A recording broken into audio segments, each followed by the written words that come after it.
નમસ્કાર વિદ્યાર્થી મિત્રો, શ્રીમતી આર્ય કળથિયા વિદ્યા ભવન બોટાદ યુટ્યુબ ચેનલમાં આપ સૌનું હું હાર્દિક સ્વાગત કરું છું.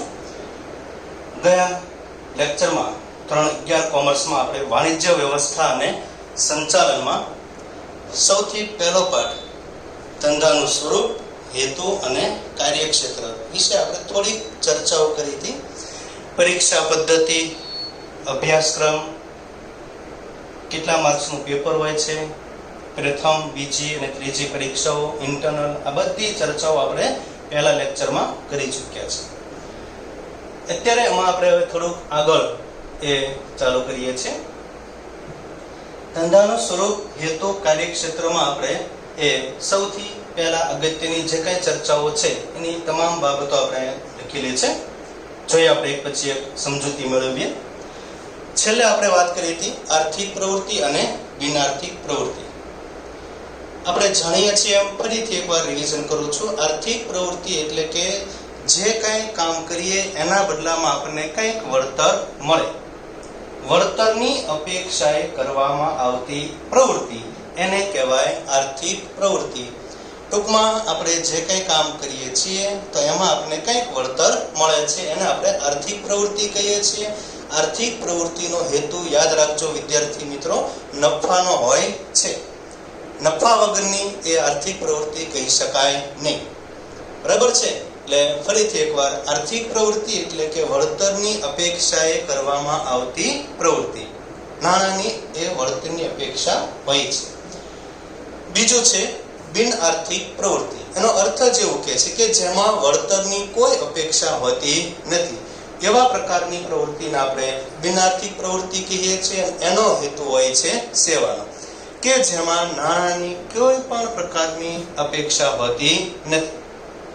એના ઉદાહરણો પણ આપણે જોઈ ગયા છીએ. માનો કે આર્થિક ઉદાહરણ, જે કે આર્થિક પ્રવૃત્તિ છે તો એનો ઉદાહરણ જે કઈ વણકર છે એ કાપડનું ઉત્પાદન કરે, ડોક્ટર એના દર્દીની તપાસ કરે, એના બદલામાં ફી મેળવે છે, કામદાર કામ કરે છે એના બદલામાં વેતન મેળવે છે.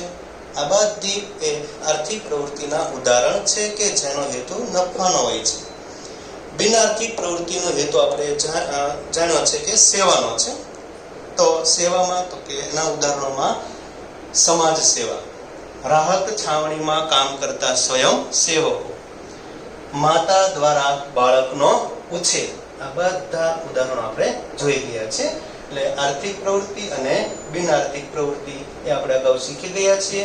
અને આર્થિક પ્રવૃત્તિ જે છે એના જ પ્રકારો પડે છે, યાદ રાખજો. જેના 3 પ્રકારો છે: ધંધો, ત્યાર પછી બીજું વ્યવસાય અને ત્રીજું છે રોજગાર. રોજગારને આપણે સરળતા માટે બીજું નોકરી પણ કહીએ છીએ. આર્થિક પ્રવૃત્તિના કેટલા પ્રકારો છે એવા પ્રશ્ન પરીક્ષામાં પૂછાય છે. તો આર્થિક પ્રવૃત્તિ એટલે શું અને એના પ્રકારોમાં 3 પ્રકારો છે: ધંધો, વ્યવસાય અને રોજગાર. બિન આર્થિક પ્રવૃત્તિના એક પણ પ્રકાર પડતો નથી. વિદ્યાર્થી મિત્રો, આર્થિક પ્રવૃત્તિના પ્રકારો અને એના ઉદાહરણ સાથેની જે કંઈ છે એ બાબતો આપણે યાદ રાખીશું. હવે આપણે એના પછી આગળ આર્થિક પ્રવૃત્તિ અને બિન આર્થિક પ્રવૃત્તિ વચ્ચેનો તફાવત છે, જે આપણને પરીક્ષામાં પૂછાય છે. બરાબર છે? જોઈએ. સૌથી પહેલા તો આર્થિક પ્રવૃત્તિ છે એનો એ સૌથી પહેલો તફાવત હેતુ, ધ્યેય. શું એનો ધ્યેય હોય છે? તો આપણે જાણીએ છીએ કે આર્થિક પ્રવૃત્તિઓનો ધ્યેય એ નફાનો હેતુ હોય છે. બિનઆર્થિક પ્રવૃત્તિ છે તો એનો હેતુ સેવાનો હોય છે. આર્થિક પ્રવૃત્તિ છે એ નફાના આધારે જ થાય. નફો ન થાય તો એ આર્થિક પ્રવૃત્તિ કહેવાતી નથી. અને બિનઆર્થિક પ્રવૃત્તિનો હેતુ, એનો ધ્યેય સેવાનો હોય છે કે જેમાં વળતરની કોઈ અપેક્ષા હોતી નથી. બીજું અપેક્ષા. તો આમાં જે છે એ નફો, પગાર, વેતન, આ બધી છે એમાં એની સમજૂતી આપેલી છે. ટૂંકમાં એની અપેક્ષા છે એ નફાની, પગારની કે વેતનની હોય છે. આર્થિક લાભ મેળવવાનો હોય છે. લાભ એટલે કે નફો, અને આમાં હોય છે સેવા. અપેક્ષા એ નફો, પગાર અને વેતન.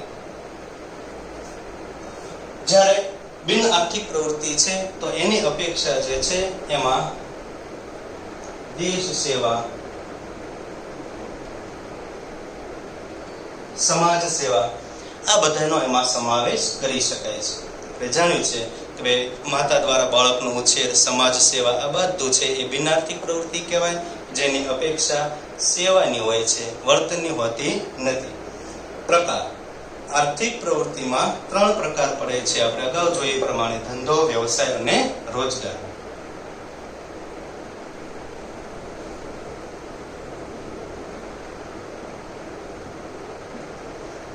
પણ બિન આર્થિક પ્રવૃત્તિમાં એનો કોઈ પ્રકાર પડતા નથી.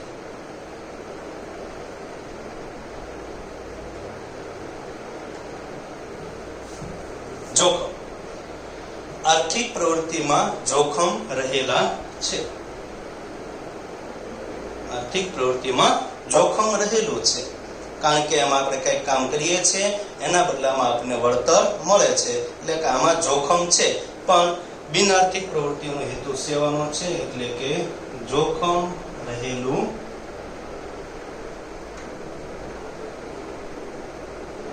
નથી. આમાં કોઈ પ્રકારનું જોખમ રહેતું નથી. આવા જે કઈ પ્રકારો છે એના એ ખાસ આ મુદ્દા યાદ રાખવાથી એ આપણે એના અંદર વિશે લખી શકીએ છીએ. એટલી બાબતો જે છે એ આપણને પરીક્ષામાં પૂછાય છે. આર્થિક પ્રવૃત્તિ એટલે શું, એનો અર્થ, એના પ્રકારો. બિન આર્થિક પ્રવૃત્તિ એટલે શું, એનો અર્થ, એના કોઈ પ્રકારો પડતા નથી. આર્થિક પ્રવૃત્તિ અને બિન આર્થિક પ્રવૃત્તિ વચ્ચેનો તફાવત, જેમાં હેતુ તો કે સૌથી પહેલા તો કંઈક લાભ મેળવવાનો હેતુ હોય છે, જ્યારે બિન આર્થિક પ્રવૃત્તિમાં એનો હેતુ સેવાનો છે. બીજું અપેક્ષા, નફો, પગાર, વેતનની અપેક્ષા એમાં હોય છે, જ્યારે બિન આર્થિક પ્રવૃત્તિમાં દેશ સેવા કે સમાજ સેવાની અપેક્ષા હોય છે. નાણાંની કોઈ અપેક્ષાની વાત છે જ નહીં. પ્રકાર: આર્થિક પ્રવૃત્તિના 3 પ્રકાર પડે છે: ધંધો, વ્યવસાય અને રોજગાર, જ્યારે બિન આર્થિક પ્રવૃત્તિના કોઈ પ્રકાર પડતા નથી.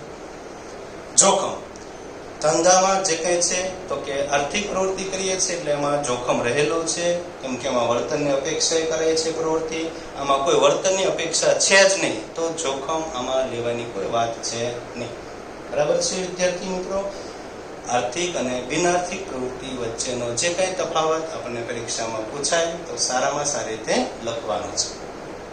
હવે બીજી એક અગત્યની જે કંઈ બાબત છે જે આપણે ભણવાની અત્યારે છે અને પરીક્ષામાં એ પૂછાય પણ છે, તો એ છે આર્થિક પ્રવૃત્તિના પ્રકારો, જેમાં ધંધો, વ્યવસાય અને રોજગાર, એમાંથી સૌથી વધારે ધંધો, એનો અર્થ અને એના લક્ષણો એ આપણને પરીક્ષામાં પૂછાવાની શક્યતા વધુ છે. આપણે અગાઉ બ્લુપ્રિન્ટ પ્રમાણે જાણી ગયા છીએ કે પ્રથમ પાઠમાંથી આપણને 12 માર્કનું પૂછાય છે, જેમાંથી વિકલ્પ હોય છે, 1 વાક્યનો 1 માર્કનો પ્રશ્ન, 2 માર્કનો હોય છે અને 3 માર્કનો છે. 5 માર્કનો પ્રશ્ન આ પાઠમાંથી છે નહીં. તો જોઈએ પહેલા ધંધો કોને કહેવાય અને એના લક્ષણો. ધંધાનો અર્થ: નફાના હેતુથી કરવામાં આવતી કોઈ પણ કાયદેસરની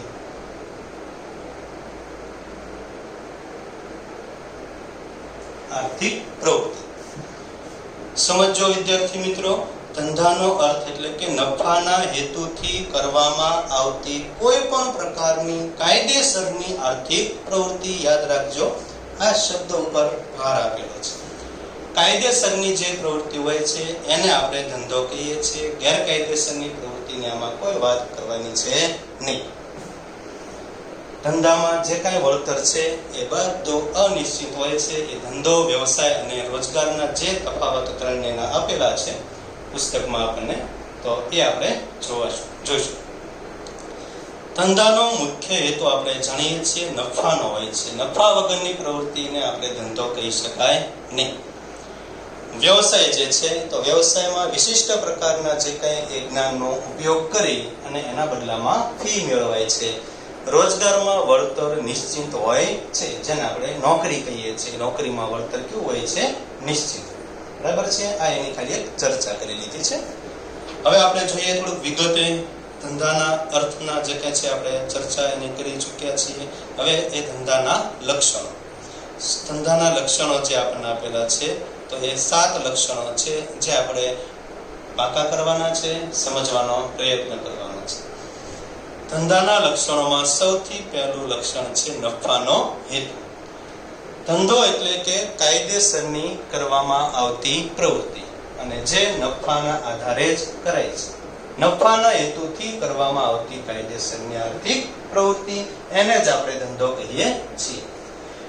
એટલે ધંધાના લક્ષણમાં સૌથી પહેલું લક્ષણ છે નફાનો હેતુ હોવો જોઈએ. નફો ન હોય તો એને ધંધો કહી શકાય નહીં. ત્યાર પછી બીજું, વસ્તુ અને સેવાનો વિનિમય. કોઈ પણ ચીજ વસ્તુ કે સેવાનો જે છે વિનિમય થાય છે. વિનિમય એટલે કે લેવડ દેવડ, જેને આપણે બીજું આપલે પણ કહીએ છીએ. ચીજવસ્તુ કે સેવાના બદલામાં કંઈક એને આપણે ચીજવસ્તુ કે સેવા અથવા નાણાંની આપલે કરીએ છીએ, લેવડ દેવડ કરીએ છીએ. એને આપણે વસ્તુ અને સેવાનો વિનિમય. વિનિમય એટલે કે એકબીજાને આપલે કરીએ છીએ. એવું એ ધંધામાં થાય છે. આપણે એને કંઈક ચીજવસ્તુ આપીએ છીએ, એના બદલામાં આપણે કંઈક પૈસા મેળવીએ છીએ. આને જ આપણે આર્થિક પ્રવૃત્તિ એનો પ્રકાર ધંધો કહીએ છીએ, કેમ કે એમાં આપણે કંઈક કરીએ છીએ કામ, એના બદલામાં આપણે વળતર મળે છે. ત્યાર પછી ત્રીજું, જોખમ અને અનિશ્ચિતતા. ધંધામાં જોખમ રહેલા છે. જોખમ જે છે એના પ્રકાર છે. એક કુદરતી જોખમ અને એક માનવ સર્જિત જોખમ. એક ટૂંકો પ્રશ્ન પણ હોઈ શકે છે. જોખમના પ્રકારો તો કુદરતી અને માનવ સર્જિત. થોડુંક સમજી લઈએ. કુદરતી જોખમો એટલે કે કુદરત દ્વારા જેનું સર્જન થયું છે એવા પ્રકારના જોખમોને આપણે કુદરતી જોખમો કહીએ છીએ. જેમાં ધરતીકંપ, પૂર, વાવાઝોડું, અતિવૃષ્ટિ, અનાવૃષ્ટિ, સુનામી, આ બધાનો સમાવેશ એમાં થાય છે. ધંધામાં જોખમ રહેલું છે. અને માનવ સર્જિત જોખમો એટલે કે એના શબ્દ પ્રમાણે સમજવાનો પ્રયત્ન કરવાનો. માનવ દ્વારા જેનું સર્જન થયું છે એવા પ્રકારના જોખમોને માનવ સર્જિત જોખમો આપણે કહીએ છીએ. ચોરી, આગ, અકસ્માત, કોમી હુલ્લડો, હડતાલો, આ બધાનો એમાં સમાવેશ થાય. એટલે ધંધામાં જોખમ રહેલા છે અને વળતર છે કેવું? અનિશ્ચિત વળતર છે. જો તમે વધારે ધંધામાં થોડુંક ધ્યાન આપશો, વધારેમાં સમય આપશો, તમારામાં આવડત હશે, બીજા પાસેથી કામ લેવાની, જેને જ આપણે સંચાલન કહીએ છીએ, તો એ તમે વધારે નફો મેળવી શકશો. પણ જો તમે કામ બરાબર કરશો નહીં તો વળતર ઓછું મળશે અથવા તો મળશે જ નહીં. એટલે જ કહેવાય છે કે ધંધામાં એ વળતર અનિશ્ચિત હોય છે. વ્યવસાયમાં પણ વળતર અનિશ્ચિત હોય છે. માત્ર નિશ્ચિત વળતર હોય તો એ રોજગારમાં, જેને આપણે નોકરી કહીએ છીએ. ત્યાર પછી ચોથું લક્ષણ, તૃષ્ટિ ગુણનું સર્જન. તૃષ્ટિ ગુણનું સર્જન એટલે શું? સમજી લઈએ. તૃષ્ટિ એટલે કે સંતોષ. આપણે જે કઈ વસ્તુનો વપરાશ કરીએ એના બદલામાંથી એમાંથી આપણને મળતો સંતોષ. જે આપણે કામ કરીએ છીએ, માનો કે આપણે કંઈક ભૂખ લાગી છે તો એના માટે થોડી નાસ્તો કરી લઈશું, એમાંથી આપણને સંતોષ મળશે. તો એ નાસ્તામાં તૃષ્ટિ રહેલી છે એવું આપણે કહી શકીએ. એટલે એને તૃષ્ટિ ગુણનું સર્જન કહીએ છીએ. લાકડામાંથી એ આપણને સંતોષ નથી મળતો, પણ લાકડામાંથી બનાવેલું ફર્નિચર છે તો એમાંથી આપણને સંતોષ મળે છે. તો એ લાકડામાં એ તૃષ્ટિ ગુણનું સર્જન છે એમ કહી શકીએ. સાતત્ય. પ્રવૃત્તિનું સાતત્ય એક પછી એક ચાલુ જ રહે છે. એક પ્રવૃત્તિ કરો ત્યારે બીજી પ્રવૃત્તિ ઉદ્ભવે, એ પૂરી કરો ત્યાં ત્રીજી. ટૂંકમાં કન્ટિન્યુ એમનો પ્રવૃત્તિ બધી ચાલુ જ રહે છે, જેને આપણે પ્રવૃત્તિનું સાતત્ય કહીએ છીએ.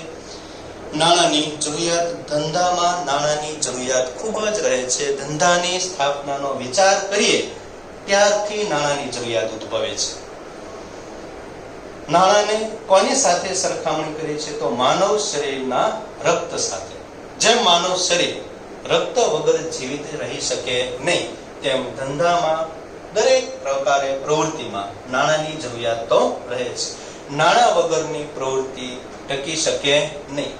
જેમ માનવ શરીર રક્ત વગર જીવિત ન રહી શકે, એવી જ રીતે ધંધામાં નાણું પણ હોવું જ જોઈએ. નાણાં વગરની ધંધાની કલ્પના પણ કરી શકાતી નથી. એટલા માટે નાણાંની જરૂરિયાત પણ એ ધંધાના લક્ષણોમાં છે.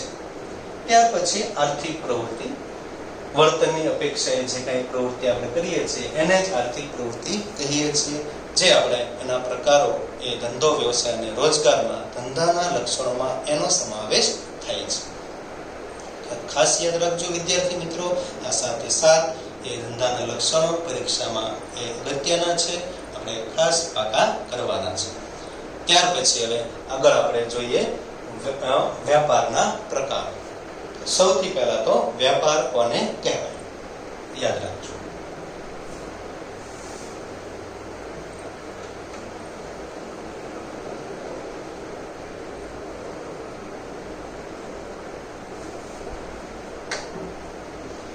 સૌથી પહેલા તો વ્યાપાર એટલે શું?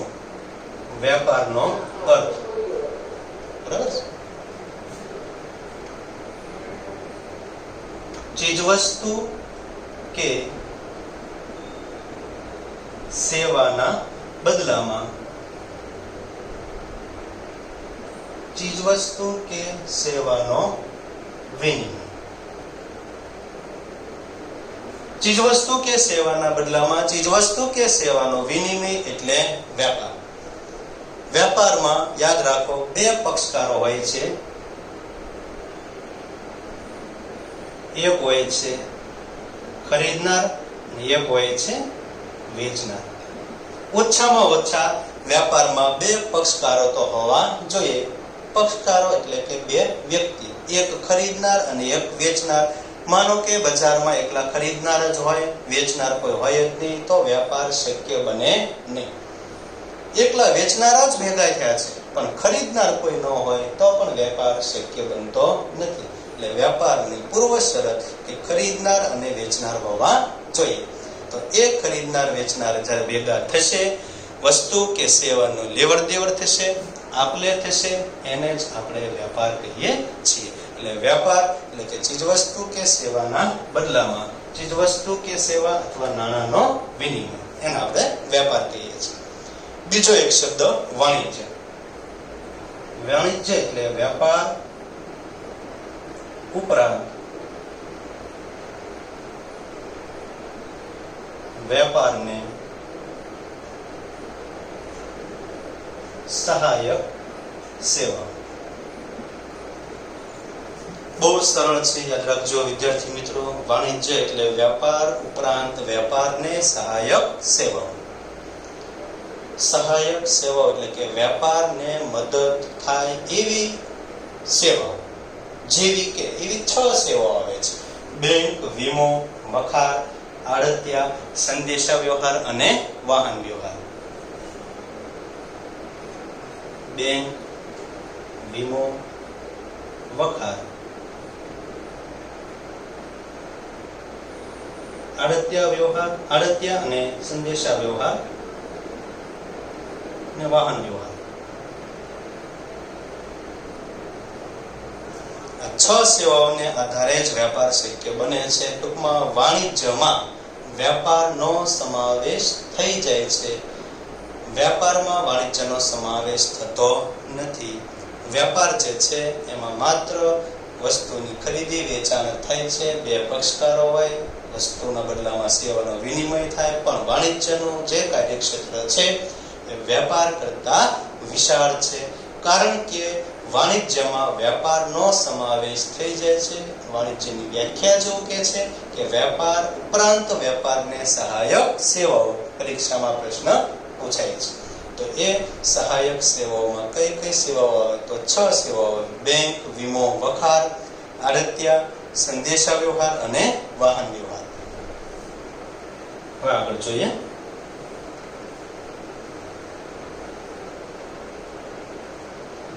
વેપાર જે છે તો એના પ્રકાર.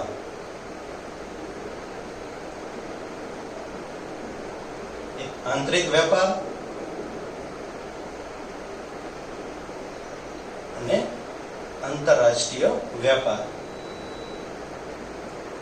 આંતરરાષ્ટ્રીય વેપારને આપણે બીજું વિદેશ વેપાર પણ કહીએ છીએ.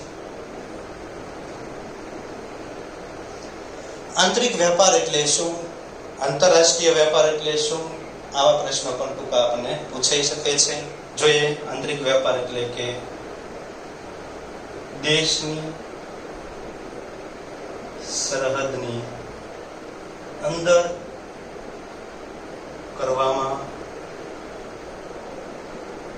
આવતો વેપાર. દેશની સરહદની અંદર કરવામાં આવતો વેપાર એટલે આંતરિક વેપાર. આંતરરાષ્ટ્રીય વેપાર એટલે કે સરળ છે એકદમ વિદ્યાર્થી મિત્રો, દેશની સરહદની બહાર કરવામાં આવતો વેપાર, જેને આપણે આંતરરાષ્ટ્રીય વેપાર કહીએ છીએ અને એનું બીજું નામ છે વિદેશ વેપાર. આંતરિક અને આંતરરાષ્ટ્રીય વેપાર આ દેશના વિકાસ માટે બહુ જરૂરી છે. વધારેમાં વધારે આંતરરાષ્ટ્રીય વેપાર વધવો જોઈએ. આંતરિક વેપાર તો વધે તે પછી જ આંતરરાષ્ટ્રીય વેપાર વધે છે. આંતરરાષ્ટ્રીય વેપારમાં જે છે અમુક શબ્દો બહુ સમજવા જેવા છે, જે આપણે વારંવાર વ્યવહારમાં, છાપાઓમાં, ટીવીમાં સાંભળતા હોય છે. જોઈએ કયા ત્રણ શબ્દો છે. એક આયાત, એક નિકાસ, એક પુનઃ નિકાસ. સૌથી પહેલા તો આપણે જોઈએ આયાત કોને કહેવાય. આયાત એટલે કે બીજા દેશમાંથી વસ્તુને આપણા દેશમાં લાવવામાં આવે. ફરી, આયાત એટલે બીજા દેશમાં ઉત્પન્ન થયેલી વસ્તુઓને આપણા દેશમાં લાવવામાં આવે એને આપણે આયાત કહીએ છીએ. દાખલા તરીકે અમેરિકાથી ભારતમાં વસ્તુને લાવવામાં આવી, બરાબર છે. બીજું નિકાસ. નિકાસ એટલે આયાતનું તદ્દન વિરોધી. આપણા દેશમાંથી ઉત્પન્ન થયેલી વસ્તુને બીજા દેશમાં મોકલવામાં આવે, જેને આપણે નિકાસ કહીએ છીએ. ભારતમાંથી વસ્તુને અમેરિકા મોકલવામાં આવી, ઇંગ્લેન્ડ મોકલવામાં આવી, એને કહેવાય નિકાસ. પુનઃ નિકાસ શબ્દ બરાબર સમજો. પુનઃ નિકાસ એટલે કે બીજા દેશમાં ઉત્પન્ન થયેલી વસ્તુને બારોબાર એ આપણા દેશમાં નહીં લાવવાની. આપણા દેશમાં લાવશું તો એને આપણે આયાત કહીએ છીએ, પણ બીજા દેશમાંથી આયાત કરેલી વસ્તુને બારોબાર બીજા દેશમાં મોકલવામાં આવે, એને કહેવાય પુનઃ નિકાસ. ફરીથી, આયાત થયેલી વસ્તુને બારોબાર બીજા દેશમાં મોકલવામાં આવે છે. ઉદાહરણ તરીકે ચીનને વસ્તુ આપણે મોકલીએ છીએ, અમેરિકાથી વસ્તુ આપણે લાવીએ છીએ, તો અમેરિકાથી આયાત કરેલો માલ ભારત બારોબાર લાવવાનું નહીં, ભારતમાં બારોબાર ચીનને મોકલવામાં આવે તો એને કહેવાય પુનઃ નિકાસ. આયાત, નિકાસ, પુનઃ નિકાસ બધા શબ્દો જે છે એનો ઉપયોગ થાય છે, પણ એ માત્ર શેમાંથી છે? આંતરરાષ્ટ્રીય વેપારમાં. આંતરિક વેપારમાં તો એવું કહેવાતું નથી, કારણ કે આંતરિક વેપાર તો ક્યાં હોય છે? માત્ર દેશની સરહદની અંદર જુદા જુદા પ્રદેશોમાં કરવામાં આવે. પણ વિદેશ વેપાર જે છે તો એમાં દેશની સરહદની બહાર, ટૂંકમાં એક દેશ બીજા દેશ સાથે જે વેપાર કરે એને આપણે વિદેશ વેપાર કે આંતરરાષ્ટ્રીય વેપાર કહીએ છીએ. આંતરિક વેપારમાં યાદ રાખો, એક પ્રશ્ન ઉદ્ભવતો નથી કે જે પ્રશ્ન આંતરરાષ્ટ્રીય વેપારમાં ઉદ્ભવે છે. કયો હશે એ પ્રશ્ન? અહીં ધ્યાન આપો. એ પ્રશ્ન છે ચલણનો. આંતરિક વેપારમાં છે ચલણનો કોઈ પ્રશ્ન ઉદ્ભવતો નથી, પણ વિદેશ વેપારમાં ચલણનો પ્રશ્ન ઉદ્ભવે છે.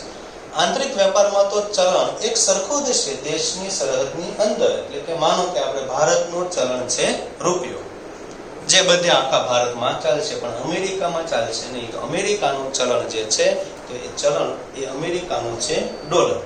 ભારતનો છે રૂપિયો. તો અમેરિકાનું ડોલર જે છે ચલણ એ ભારતમાં નહીં ચાલે, ભારતનો રૂપિયો જે ચલણ છે અમેરિકામાં નહીં ચાલે. તો એને માટે રૂપાંતરિત કરવાની કામગીરી જે તે દેશની મધ્યસ્થ બેંકો અને એને નક્કી કરેલી કેન્દ્રસ્થ બેંકો કરે છે. જેમ કે ભારતની મધ્યસ્થ બેંક જે છે એ રિઝર્વ બેંક ઓફ ઇન્ડિયા છે, RBI, જેની સ્થાપના 1935 માં થઈ. શરૂઆતમાં એની સ્થાપના ખાનગી બેંક હતી. 1929 માં એની સ્થાપના થયેલી. પછી ભારત સરકારે પોતાના હસ્તક લીધી 1935 માં. ત્યારથી ભારતીય રિઝર્વ બેંક એટલે કે રિઝર્વ બેંક ઓફ ઇન્ડિયા એ ભારતની એક મધ્યસ્થ બેંક હોય છે. દરેક દેશમાં એક મધ્યસ્થ બેંક હોય છે જે બધી બેંકોના નિયંત્રણ કરે છે, જે આપણે આગળ પાઠમાં ભણવાનો હશે. ત્રીજો પાઠ બેન્કિંગ. અમેરિકામાં તો એ ઇંગ્લેન્ડમાં ફેડરલ રિઝર્વ સિસ્ટમ તરીકે ઓળખાય. અમેરિકામાં એ ફેડરલ રિઝર્વ સિસ્ટમ, ઇંગ્લેન્ડમાં બેંક ઓફ ઇંગ્લેન્ડ અને ભારતમાં ઓળખાય છે રિઝર્વ બેંક ઓફ ઇન્ડિયા, જે ચલણી નોટો છાપવાનો બધી જ બેંકો ઉપર એ દેખરેખ અને અંકુશનું કાર્ય કરે છે. એટલી બાબતો જે છે એના વિશે આપણે જોઈ ગયા. આંતરિક વેપાર અને આંતરરાષ્ટ્રીય વેપાર કોને કહેવાય એ બધી બાબતો આપણે પરીક્ષામાં પૂછે તો આપણે સારામાં રીતે લખવાની છે. આયાત નિકાસ અને પુનઃ નિકાસ વિશે પણ આપણે પરીક્ષામાં પૂછી શકે છે. હવે વિદ્યાર્થી મિત્રો જોઈએ એ આગળ વેપાર અને વાણિજ્ય વિશે પણ આપણે શીખી ગયા. વેપાર એટલે કે ચીજવસ્તુ કે સેવાના બદલામાં ચીજવસ્તુ કે સેવા અથવા નાણાંનો વિનિમય. અને વાણિજ્ય એટલે કે ચીજવસ્તુ જે આવે છે વેપારમાં તો એ તો બરાબર જ છે, પણ એની સાથે એના ઉપરાંત સહાયક સેવાઓ એટલે કે બેંક, વીમો, વખાર, આડતિયા, સંદેશા વ્યવહાર અને વાહન વ્યવહાર, આ 6 નો એમાં સમાવેશ થાય છે. બરાબર છે. અહીં સુધી આપણે આજે રાખીએ. ખાસ અગત્યની જે બાબતો હતી આર્થિક પ્રવૃત્તિ, બિનઆર્થિક પ્રવૃત્તિ, એમાં તફાવત એકવાર રિવિઝન કરી લઈએ છીએ. આર્થિક પ્રવૃત્તિના 3 પ્રકારો: ધંધો, વ્યવસાય અને રોજગાર. વ્યવસાય અને રોજગારના લક્ષણો પણ આપણને આપેલા છે. ધંધાના લક્ષણો આપણે એ જે અગત્યના છે આપણે જોયા. નફાનો હેતુ, વસ્તુ અને સેવાનું વિનિમય, જોખમ અને અનિશ્ચિતતા, દૃષ્ટિગુણનું સર્જન, સાતત્ય, નાણાંની જરૂરિયાત અને આર્થિક પ્રવૃત્તિ.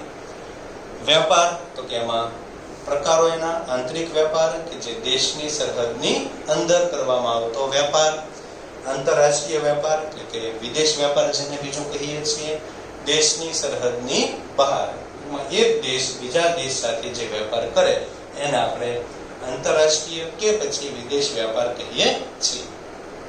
એટલી બાબતો જે છે એ આપણે અહીંયા પૂરી કરી છે. હવે આપણે વેપારી પ્રવૃત્તિઓનું વર્ગીકરણ તેમજ વેપાર અને વાણિજ્ય વચ્ચેનો તફાવત એટલી 2 મહત્વની બાબતો બાકી રહી છે, જે હવે પછીના લેક્ચરમાં આપણે વધારે વિગતે સમજશું અને પછીનો જે કંઈ છે એ આગળ અભ્યાસ કરીશું. થેન્ક યુ વિદ્યાર્થી.